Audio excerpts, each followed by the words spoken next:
मानहियो जान से छोड़बो नहीं आसान से मरलो पछीन के ले अइबो भगवान से।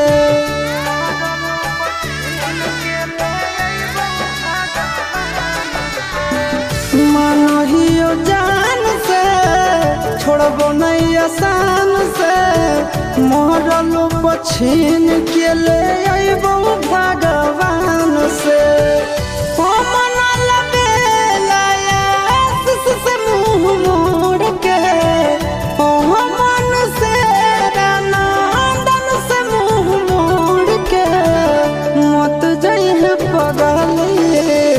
पगला के छोड़ के मत जाइए पगला के छोड़ के।